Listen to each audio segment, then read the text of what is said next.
Hello everyone, welcome back to Wild Approach, and in today's video we are going to be discussing how do you start a native garden step by step.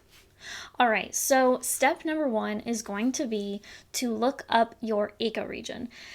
I really think this is a really important first step because your ecoregion is going to oftentimes determine pretty much everything about your garden, because it's where you live. It's where your region is located. To do this, you need to go on to the National Wildlife Federation website, and I'm going to have a link down below on how you look to figure out what your exact ecoregion is. So go ahead and check that out down below. Step number two, examine your property. What size garden do you want, and where on your property do you want to put it? Is it a full sun area, which is 6 hours of sun or more, or is it more shady? Is it deep shade or somewhere in between? These are critically important things to check and to keep in mind when you are wanting to garden. You really want to get familiar with your sun conditions as well as your soil conditions. Soil for me is a little bit trickier than sun, but I will say if you're on a hill that faces south, you're more likely to have dry soil or moderate soil. If you are in a dip, if you're at the bottom of a hill, if you are on a very flat area down below a mountain, a hill, whatever, you're more likely to have more moist or moderate soil. That gives you a starting point, but only you can really know exactly the moisture levels of your garden. And unfortunately, it's not gonna necessarily be the same all year round. In my garden, I have a lot of, I get a lot of rain here in Knoxville, Tennessee, and it's not evenly distributed. So it can be extremely rainy in the spring, sometimes late winter, that type of time of year. And we can also get really heavy torrential downpours in early summer. So, think about like June time, we can get a lot of storms and rain. But once August comes around, sometimes even late July, it really starts to get dry. It really starts to get extremely dry. So between August and early September, it can get pretty intense when it comes to the drought, and we can go for weeks without rain. Hi guys, could you hit the like button underneath this video? It helps me know which videos resonate most with you guys. Do you need a short, quick guide to get started in wildlife gardening? Well, turns out I've got just the thing. I just came out with a new free ebook just for you, and it's called A Wild Approach to Gardening 101, and it's available on my website today at macylou.com/shop. It's free, so go check it out. What do you have to lose?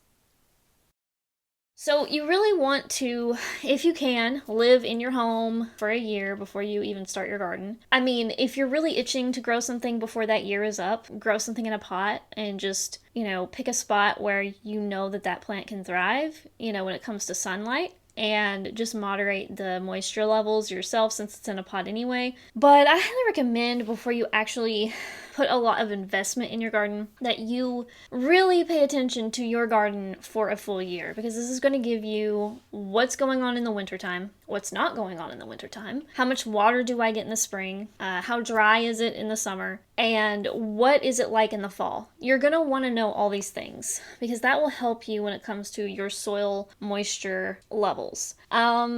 Because, for example, I, again, have a garden that gets really, really dry in August, but it is there's so much moisture in like early spring and late winter. Like sometimes it's wet out there. So I look at moisture level things on catalogs and plant tags, and I get a little frustrated because it either says wet, moist, or dry, moderate, it doesn't say seasonally what it's like.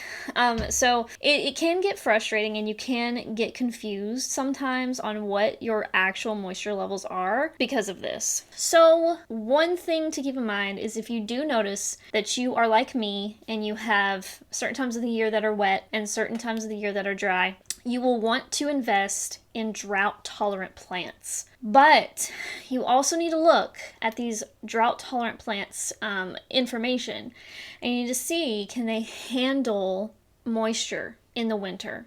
Can they handle being inundated with water in certain times of the year. Because you can also have the opposite issue where a plant can't really handle those extremes and those, high moisture levels in the winter. Some things are prone to root rot, and so you just want to be really careful and choose wisely.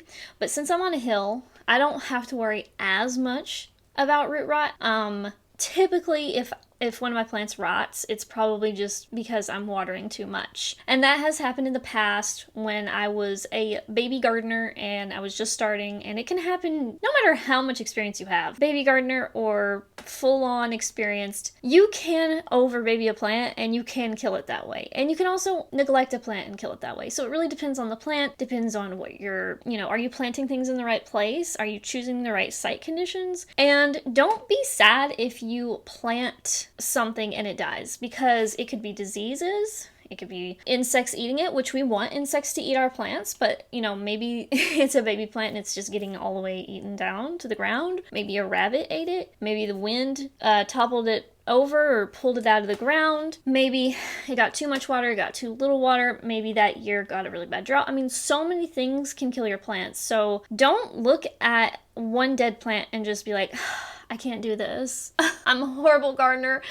I don't have a green thumb at all. I can't do... No, you're gonna have to be resilient if you are going to be a gardener, because you are going to kill so many plants. It's just like when someone is successful in life or with their money or whatever it is. When someone is successful, stop looking at them as just a success and start remembering that they have failed more times than you if you think that they're more successful than you. Again, if you look at somebody and you think they are more successful than you, then they have failed more than you.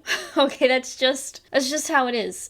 If we want to succeed at things, we got to fail at a lot of stuff. And that is the same thing in gardening. I don't even know how many plants I've killed over the years. I have lost count completely. I have no idea. And this is another reason why I highly suggest people buy multiples of the same plant when they first get a new plant for the garden that they've never grown before. Get like at least 3 of them, preferably more, but get at least 3, because if you just get one and it dies, you're gonna think like you're a horrible human being. But the truth is, you're probably gonna lose a portion of your stock that you buy. So just consider that when you're buying any grouping of plants at all, is that you're gonna lose at least one of them, okay? So I kind of went on a tangent there, but I think that it was helpful.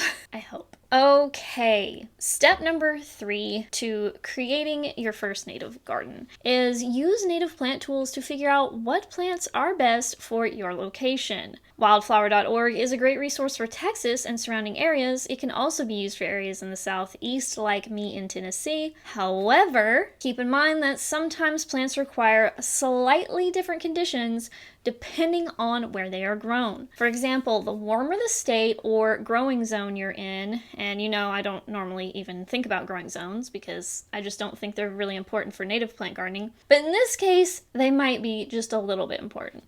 The more shade some plants may need, the warmer the growing zone. So for example, if something can take full blasted sun in the Northeast, it might need a little bit of shade here in Tennessee. It may not. It really depends on the plant. And so this is why you want to use multiple resources, multiple online web sources, book sources, whatever it is, when you are determining what you want your plant list to be and what will work in your area. Now, alternatively, you can just go to your reputable local native plant nursery and you can ask them like, hey, I need something that's drought tolerant, that can handle 8 hours of sun a day, and I'm on a hillside. What can I grow? And then they can give you a plant list. But, it is best if you also do your own research at the same time and you kind of have multiple sources because, they're busy, at these nurseries. Like, they have stuff to do. And so if we rely only on them and just get whatever they tell us to get, well, it could be wrong. It could be incorrect. They could have been mistaken. They could have been in a rush, and they could have accidentally given you the wrong information. So this is another thing about just using multiple sources, multiple books, multiple websites. And I like to use the Missouri Botanical Garden website as well as the North Carolina Extension website. I think it's called the North Carolina Extension Toolbox. I think I always put it in my description below, but you can fact check me on that. I probably need to add the Missouri Botanical Garden site down there because it's super helpful as well for this area. But if you're in Tennessee, these two websites are my favorite because they just give so much information for them, usually, depending on the plant. Sometimes you're going to look up a plant and you're not going to find much information at all. And unfortunately, that might be a plant that is hard to even find in the nursery too. So just keep that in mind. If there are these special plants that you really want, but they're hard to find any information for and you can't even find them in the nursery, it can be really hard to even determine if they're right for your garden. So try to start with what your garden conditions are so that you can build your garden around that rather than, I really want this plant, where can I force it to fit? And you know, there are some things you can kind of puzzle piece in, and I'm going to explain that later. Anyway, we can talk about that later in the video, but for now, let's just say that those are my two favorite websites for East Tennessee, and I use wildflower.org as like a backup, and I just try to keep in mind when I look at wildflower.org that that's Texas, and so if that says shade, it doesn't necessarily mean that here in Tennessee I need to give the plant shade, and I just kind of have to look at other websites and kind of, you know, figure out what I actually need to do there. But step number 4 is to use the National Wildlife Federation website to find out what plants are keystone species in your ecoregion. This will be especially helpful if you have a small garden or limited space, because you'll want to know what plants will give you the most wildlife value possible. So what do I mean by this? Well, you need to log on to the National Wildlife Federation website, and I can leave a link for that down below. And there is a specific portal within their website that will tell you the keystone species for your ecoregion. It will give you a list, and this is different for each ecoregion. So again, step number 1 was to figure out what your ecoregion was, and this is why. So when you get on that website and you look at those lists, you're going to see a section that says trees that are keystone species, a section for shrubs that are keystone species, herbaceous perennials. You get the picture. And the reason this is so important and so valuable for you as a wildlife gardener is because keystone species are exactly what they sound like. They support a vast number of Lepidoptera, and the more Lepidoptera you have munching away in your garden, the more birds you can bring into your garden, and it just, the whole food chain is starting at that level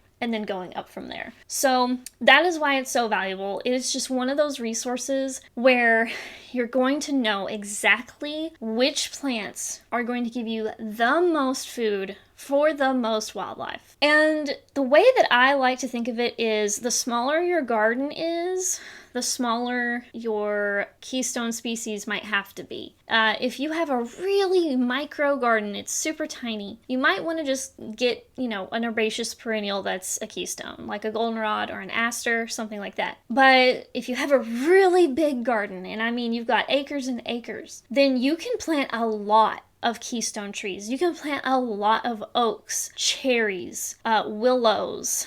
You can plant so many keystone trees, and then you can also plant keystone shrubs, which I think blueberries might be one of those, but don't quote me on that. And you'll again want to check your list to make sure it's a keystone where you live, because this can vary a little bit depending on ecoregion. All right, so now we're on step number 5. All right, step number 5 is, after you've made plant lists built off of the info that you collected about your local area, your own property's light and soil conditions, now it's time to either make a final list or drop a design. Ideally, you have measured your garden space that you want to create. To be fair, I haven't always measured every single garden space that I have created, but if you grow from seed, you can kind of fiddle with this a little bit more because, you can get a lot more for your money with seeds. With plants, you have to be a little bit more careful, and you want to make sure you're going to have enough plants, and you want to kind of know what the space is like so that you know how close together those plants can be planted.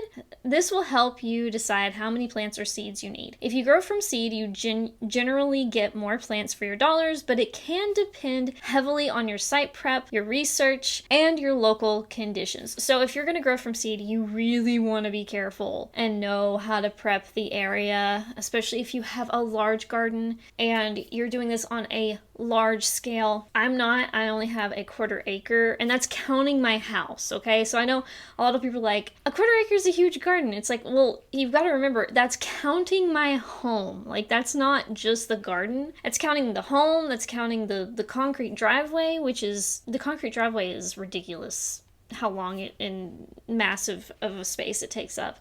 And then the detached garage, the 1-car garage that's detached, these things take up a lot of space.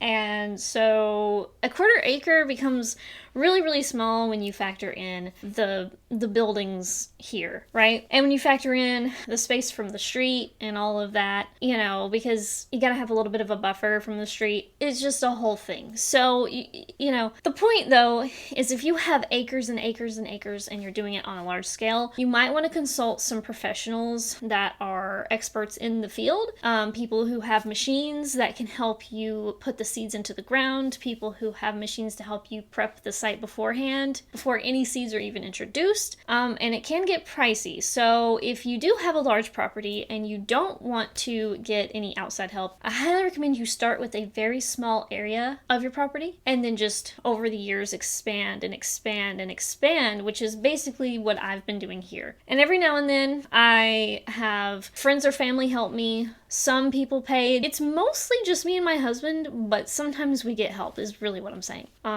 If we have really big holes to dig, we might have someone help us with that. The pond, we're having help with that. But anyway, so depending on the size of your site, it's all going to help you decide how you prep your site. You're going to want to do a lot of research on that. You'll want to be prepared for how weedy the site may be. Weeds can quickly smother and kill your direct sown seeds. This is extremely important, and I highly suggest that you go ahead and you put eyes on it. You look at what weeds are growing in your garden. And this is another great reason to let your garden just sit stagnant for a whole year. Like if you just moved into this house, or even if you have been at this house for years, but you're just now wanting to start a garden and you've just never done it before, never paid attention to your soil or your light or any of that. Again, let it sit for a year and look at the sunlight hitting things during the summer, early summer, preferably maybe midsummer, and also look at your soil conditions throughout the year. How much moisture does it get? All these things. And this is also helpful when it comes to what I was just saying, which is to look at what weeds are growing. I get a lot of bird's eye speedwell. I get a lot of purple dead nettle. I get a lot of henbit. I get a lot of creeping Charlie. And of course I have a Bermuda grass lawn, so I have a lot of Bermuda grass that creeps in and out of every freaking garden bed I have. So knowing your weeds is so vital, especially if you're growing from seed. And here's why. When you grow from seed, you may or may not be aware of what the leaves of your plants that you planted look like at first. And sometimes a native plant might look similar to one of your weeds. So you've got to get really, really, really honed in on what your weeds look like. And I'll give you a great example. I just, like a couple years ago, maybe a year ago, I forget what year it was, but it was recent. And I was going to be growing hyssop for the first time, anise hyssop. And I was going to be growing it from seed. And I was going to be putting it in Peninsula Garden, which is now going to be the pond area, but that's another story. And I planted multiple different kinds of native plant seeds in the area, not just hyssop, okay? That's a very important thing to note as well. And unfortunately, my garden has a lot of creeping Charlie. And what I notice is that creeping Charlie, when it first just pops out of the ground, when it's a baby, it has those scalloped leaves, and they look eerily similar to hyssop. So I think I may or may not have accidentally pulled my hyssop that I was growing from seed because I direct sowed it in the ground instead of in a pot, and I couldn't really, I was just pulling weeds and I was like, oh, that's probably Creeping Charlie, And so it's really, really important to learn your weeds and also to research what your native plants are going to look like when they first come out of the ground, because a lot of times when they're babies and they first emerge, they actually can look a little bit different than they do when they're adults. Adults, that's a really weird way, when they're mature. So you can use plant ID apps to learn the weeds that are in your garden, but you'll want to cross-check that. You'll want to cross-reference that with like books or websites that you can trust. Don't just go off any one source alone. Don't go only off of one app or one website. Try to look at least 3 sources. I don't know, 2. If you can't find 3, 2 is better than 1. So learn your weeds that are in your garden. It's important to note that some weeds are going to come up in the winter, some weeds are going to come up in the spring, and some weeds are going to come up in the summer. And so you really, again, you benefit from waiting a whole entire year, a whole entire calendar year before you start, because it really gives you a lot more information about your area. All right, well, that's number 5. Well, now we're on to step 6. Now that you know what you're dealing with, choose your method of killing the grass or weeds in the area where you want your garden to be. Options include herbicide, smothering, solarizing, removing the sod manually with a shovel, or renting a machine to remove the sod. I may have left something out, but I think I named them all. If I missed any, comment down below. You can smother with cardboard or just put a really, really deep layer of wood chips or mulch down. Wood chips may need to compost down a bit before use. Some people say that, some people disagree with that. I don't know. You use your own judgment. But look into that for more info. People have tested using cardboard underneath the mulch, and they have stated that you might as well just use the mulch or the wood chips with no cardboard underneath, because they kind of say it's redundant, really. I've done the cardboard lasagna method. I've done newspaper, I've done grass clippings, I've done mulch, I've done wood chips, I've done piles of detritus that I've taken out of my garden. I have used so many things as mulch, it's not even funny at this point. At one point we were putting down newspapers, and then we were taking our grass clippings back when we had more lawn, and we were just laying piles of grass clippings on top of the newspapers, in the garden beds. You can use so many things as mulch, and you can use so many things to smother the lawn, but unfortunately, in my experience, it is really hard to completely eradicate something like Bermuda grass, and that is what I have. I have Bermuda grass. And there are people who will tell you they know how to do it. There are professionals that'll tell you how to do it. There's things you'll read online on how to do it. You will get so many different opinions on how to remove Bermuda grass, though, because you'll look over here and people will say to burn it, and you'll look over here and you'll see that, oh, actually burning it actually encourages it. And it's like, it makes you not even know what to think. So if you have Bermuda grass, number 1, don't get discouraged. Don't let it stop you from gardening. And something that I say, and you don't have to agree with this, but something that I say is stop obsessing over Bermuda grass. Stop just trying to eradicate it.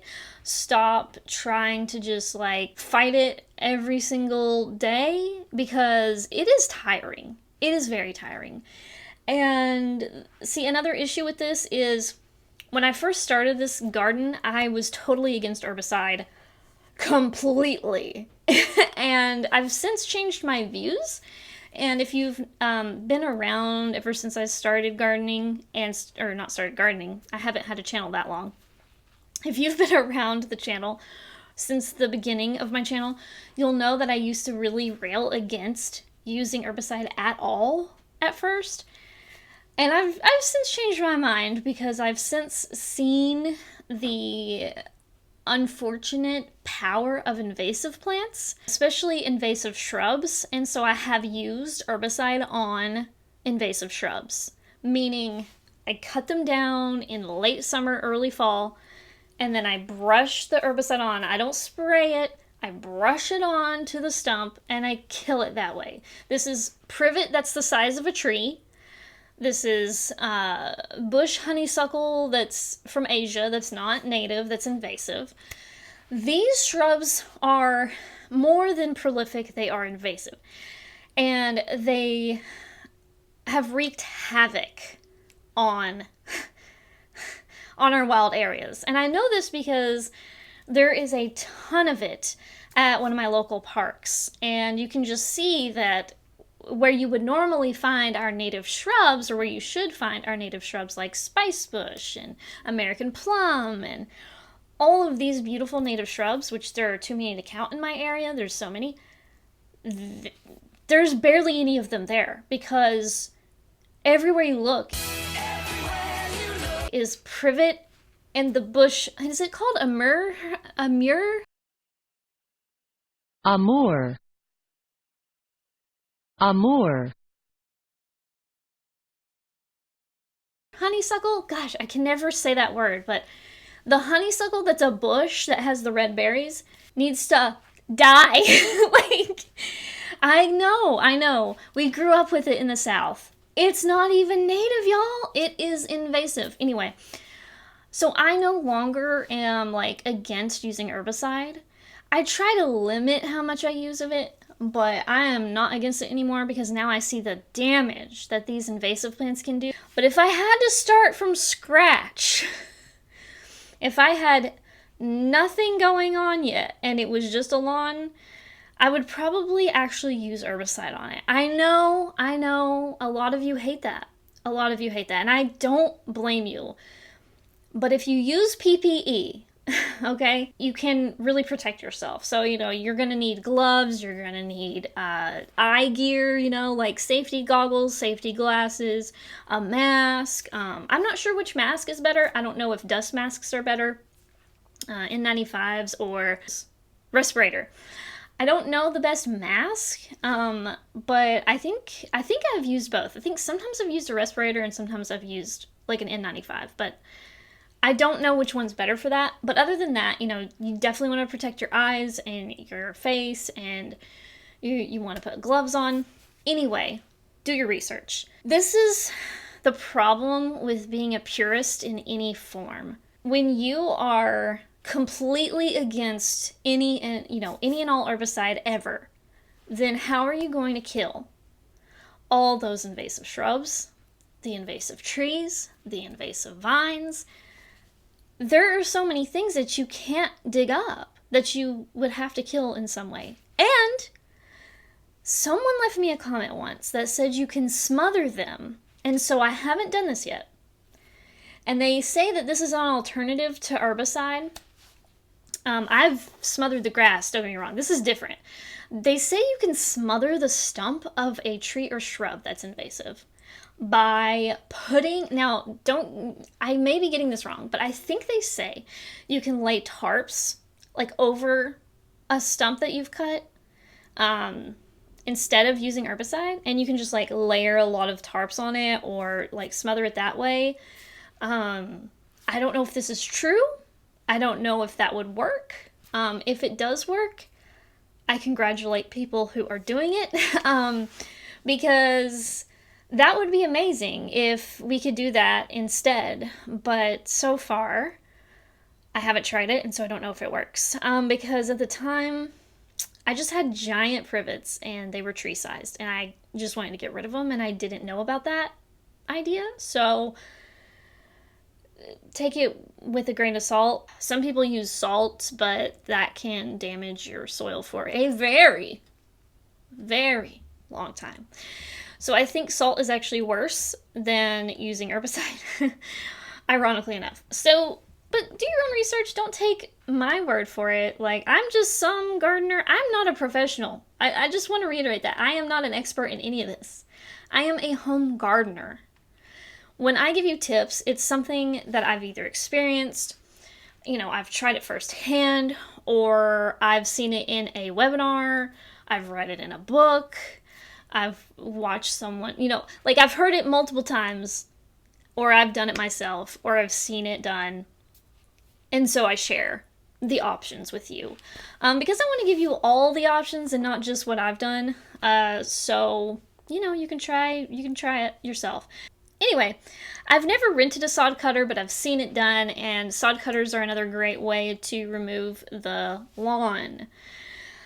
I think my favorite method is to remove the sod, physically remove it, because you are getting rid of most of it. Now, some of it could be lurking in roots, like deeper roots in the ground, but for the most part, you are getting rid of it, and you're not using herbicide. Again, I'm not against using herbicide, but I mean, if you don't have to use it, why use it, right? But just remember, it can depend on what kind of grass you have. Okay, I have Bermuda, and it's really tricky. It's like a vine. Like, I swear that grass is more like a vine. So it like snakes in and out underneath the soil, and it's just, the roots are just, there's these rhizomes, and it's just horrible, right? And so sometimes I find that even when I remove the sod physically, some of its little roots are somewhere in there. A few were left behind. And so you gotta go deeper than you think you need to go, probably. Just depending on what kind of grass you have. My favorite way to remove grass is to just dig it up and immediately plant plants and seeds into it. I prefer to do plants. I like to grow from seed in pots outdoors and then transplant them to beds. Direct seeding in the ground, in the garden, is hit and miss for me. Sometimes it goes great, sometimes nothing comes up. So I like to grow them in pots a little bit first if possible, and some plants prefer being direct sown in the ground, but most can be sown in pots and grown in pots first before putting in the ground. So do a little bit of research and find out what plants can handle being grown in pots first, because some plants don't like to be transplanted. So just do a little bit of research on that. Step number 7 is, after you've killed the grass, which can take months in the case of solarizing or smothering, next you want to go get your plants. Refer to your finalized list or your drawn garden plan and see how many you need of each plant and where they will go. So this is ideal, right? Like, we don't always do this here at Swallowtail Lodge. Especially since I've been gardening for so long now, I kind of just like assess, okay, where do I have holes in the garden? Where are my empty spaces? And what are the growing conditions in that empty space? Is it under the cherry tree and gets a little bit more shade? Or is it out in the open in more sun? Is it a more moist area? Or is it a really dry spot?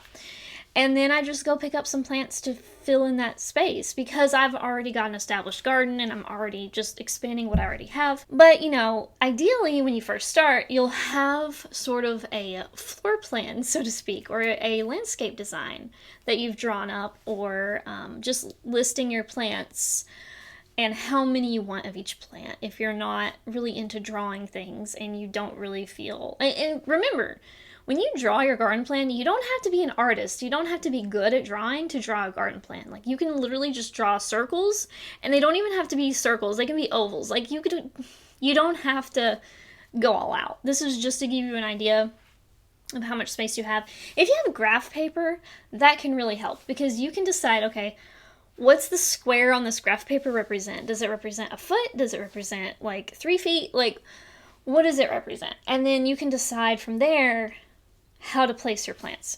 I personally plant things closer together than what the tag says by a few inches, by a couple inches, let's say.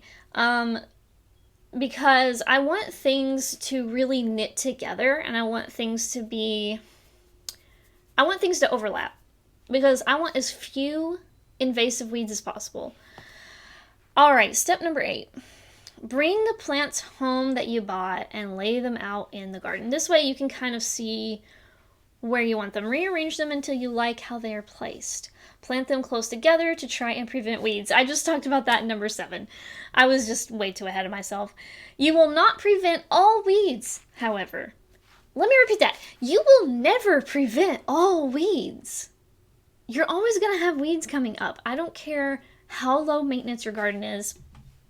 You're going to have weeds. There will always be weeds that sneak in that you'll have to take out. Consider planting native sedges and grasses around your native flowers to act as a green mulch. I have just started doing this in the past couple years. So I am way behind on that. I have so many little holes in my garden that need to be filled with sedges or grasses. It's not even funny. There are other small native flowers that can act as a living mulch too. When planting your garden, keep in mind the mature size and how the trees and shrubs will grow and fill in over time, especially. Depending on how many trees and shrubs you place in your garden, you may end up with a more shady garden in the future. And this is kind of what I'm doing. I'm going from this prairie, open, sunny, 8+ hours of sun, and I'm entering in shrubs and trees and everything in between. So everything in between. What's in between a shrub and a tree? An understory tree? I mean, no, it's a tree. I mean, anyway, vines? I don't know. As your garden grows and matures, some plants will inevitably die off. This is normal and does not mean you're bad at gardening. So many things can happen to your plants. I think I spoke about this earlier in the video. Sometimes we get site conditions wrong. Soil moisture, for example, can be tricky for new gardeners or even for experienced ones. I've talked about the moisture issue, seasonal rains and droughts. Your plants can also die for completely different reasons. Some of them die from transplant shock. I actually forgot to mention that earlier, but yeah. So some of these plants that you think you're killing because you think you're a terrible gardener and that you're just evil and horrible, sometimes it's just transplant shock. You need to build this into your plant list. You need to just build into your plant list the fact that a percentage of these plants are going to die. So I need to buy more than I think I need. Always buy a little bit more quantity than you think you need. And if you have to do seeds to do that, by all means do it. In fact, I think the way that I do it is I typically have a budget in mind before I go to the garden center. And I usually have a plant list in mind too. Or just site conditions in my head that I ask them, like, hey, this is my site condition. But usually I have a plant list that I'm looking for and a budget. When I do this, it's really helpful because it keeps me focused. It keeps me focused on how much I can spend and therefore how many plants I can get. And so what I do to supplement these plants, because I'm not getting a ton of plants, I'm on a budget, I'm on a small budget. I buy seeds and then I start them, I start them like in the fridge or outside, and I'll grow these plants from seed. And so in the spring when I'm buying plants from garden centers, it's more like I'm supplementing my own stock that I already have started. So I have some hyssop started outside right now. I've got some native grasses and some other native flowers started from seed. But I still plan to go to the garden center to my local native nursery specifically, and get more plants, that I don't have growing from seed. So I kind of do both. I do some seeds and then I do some plants that I buy. And it's just to help with the budget. It's just to make it easier on the wallet, because it can get expensive. It can add up pretty quick buying just plants. Some things die from transplant shock, so when you are making your plant list, don't do what I've done many times in the past and only get exactly the amount you need. Get a little bit more. If you need, I don't have a good example for a number, but just kind of always assume that out of every 10 plants that you get, 2 are going to die or something. Do something like that in your mind. Just do a little bit of math and be like, okay, I'm going to add a couple of these phlox. I was only going to get 5, but I'm going to add 2 more because I just don't know. Some of them could die from transplant shock or something like that. All right, a rabbit could come and eat it. Rabbits love phlox, if you don't know. Simply taking your plant from its nursery pot and putting it in your garden ground can shock it and kill it, unfortunately. That is what transplant shock is. Thankfully, this doesn't happen all the time, but be prepared to lose at least one plant for every garden bed you create. Yeah, that is probably being generous. Thankfully, this doesn't happen all the time, but be prepared to lose at least one plant for every garden bed you create. And I was just saying before the camera shut off that this is probably being generous, and that you're probably going to lose more than one plant for every garden bed you make, especially if they're larger garden beds. So just keep that in mind, okay? Back of your mind, just have it right here. Step number 9 is next, put down some kind of temporary mulch around your plants that you've planted. Whether it's wood chips, hardwood mulch, not dyed, pine straw, leaves you've collected from your property or from a friend's property with permission, or some other healthy organic mulch material. Put it around your plants, but don't smother the stems or base of your plants. For example, when mulching a tree, create a donut, not a volcano. Okay? You want the few inches that are closest to the trunk of the tree to be clear of mulch. No piling the mulch up onto the trunk. That can slowly kill the tree or introduce nasty diseases to it. Even better than mulch, if you can swing it, would be to plant native sedges or grasses or other wildflowers that are native instead of using a bunch of bark mulch or wood chips or whatever.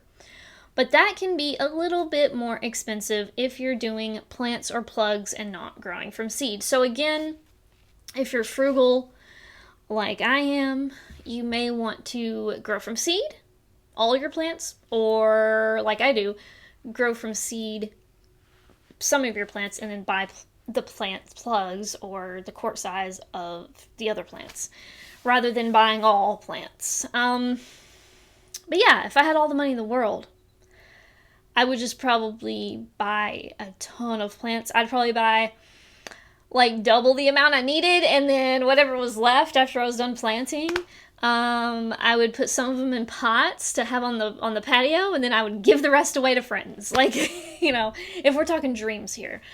But anyway, step number 10 is enjoy your new garden. Keep an eye on it, weed it regularly in the first couple of years, and honestly, further than that, in my case, if you've made a lot of mistakes and a lot of plants have died over the years, you will need to keep on top of the weeds for many, many years to come. And also don't forget that some plants die just naturally of old age. Like, some plants are long-lived and some plants are short-lived, and everything in between. So you're gonna basically always be wanting to grow from seed or buy plants, like, for the rest of your garden life, I guess. So it's never really done. I've talked about this before. Your garden is never finished completely.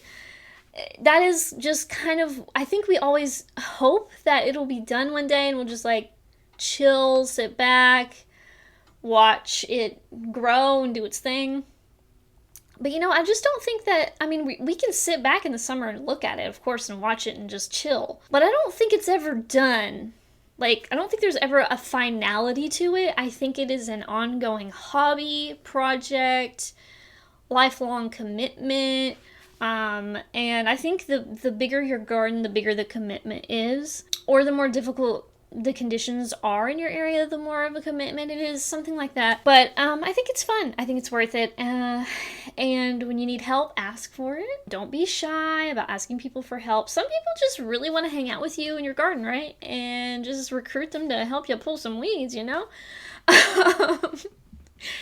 And anyways, water things when first planting them as well as when getting them established, and then in droughts after that. Sit in your garden, watch the wildlife, using the flowers and the leaves, watch your garden grow and mature over time, and figure out what you like and don't like about the garden. So this is so important.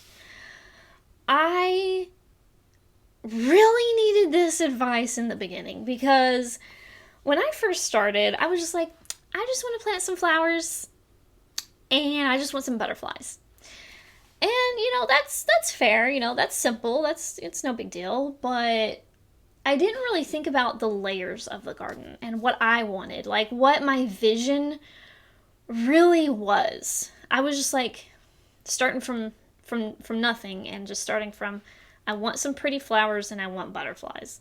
And then I got into native plants and I got into more like information about gardening, and then I learned about garden layering, and so I'm obsessed with layers. Now, if you are doing a restoration project, restoration is different than restoration is restoring what was there or supposedly there in the past before colonization, right? Maybe.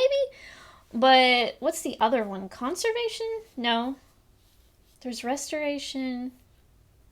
Oh my gosh, conservation and restoration. I'm getting everything mixed up now. But anyway, there's the type of gardening that I can't think of the term for right now. That is, you're trying to restore what was once there way, way, way in the past. And then there's a different thing, which is just, you just want to plant things that are proper for your area, but they weren't necessarily literally there on that property, you know, hundreds of years ago, necessarily exactly like that. But for your ecoregion, you know, it fits your ecoregion, but it's not necessarily the exact thing that was in that exact spot. Okay? So there are two different ways to look at it. Those are the two different ways. I'm more of the second one. I'm not doing like a restoration, trying to make it exactly what it was before, because I just don't know what it was. I don't know what this plot of land was back in the day at all. I have no clue. I can kind of trace it back to the 1800s, like late 1800s, to being a farm, I think. That's all I got. I have no idea what the native flora was before it was put into agriculture. So I think it was, you know, whatever the native flora was, and then agriculture, you know, farming, and then basically like a neighborhood. This is a house now. This is no longer a farm. It's a little urban plot, right? So I'm not doing restoration. That is a totally different thing. If you're doing restoration, you may not really need to look at garden layers as much, because if you're doing a prairie restoration, it's pretty much one layer for the most part. I mean, there are maybe some prairies have some shrubs here and there, maybe. But for the most part, prairies don't have trees. And if they have shrubs, I think they're just kind of dotted around or on the edges, maybe. You can comment down below if you're a professional in this area and you know more than me.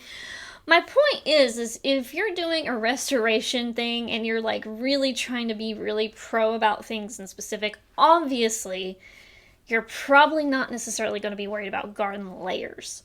But because of the kind of gardening I'm doing, which is different, I do care about garden layers quite a lot. And what I mean by that is I want all the garden layers. I want trees, I want shrubs, I want vines, I want herbaceous perennial flowers, I want sedges and grasses and ground covers. I want the whole thing. I want the whole range and variety and diversity that I can possibly pack into this space. And one reason for that is it's hot here in the summer. The reason I bring this garden layer thing up is because when I first started gardening, I was just like, let me plant some pretty flowers, let me get some butterflies here. That's all that matters.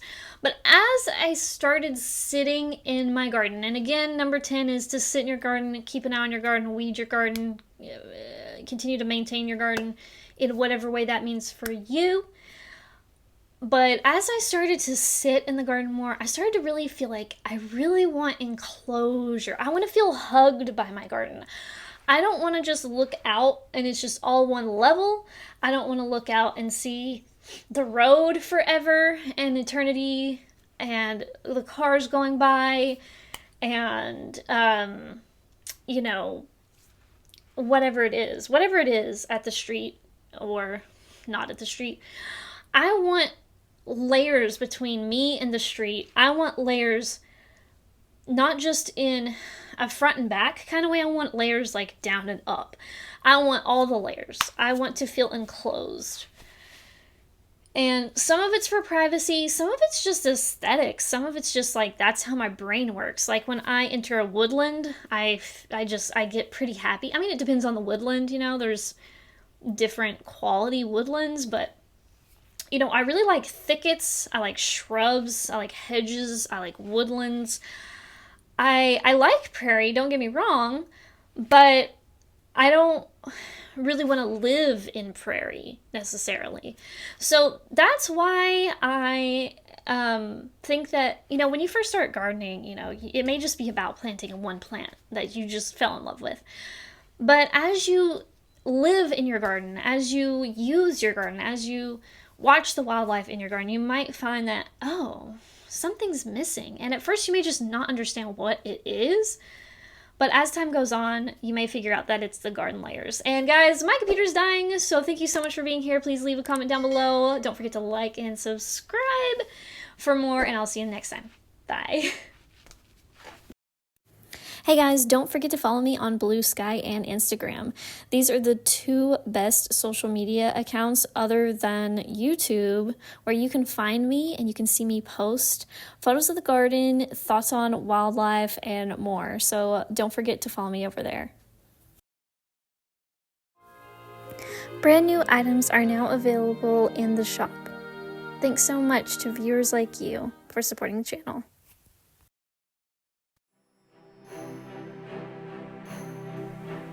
To support the channel, like the video, comment, and subscribe. You can also support my work by buying art from me at macylou.com. Thanks for watching!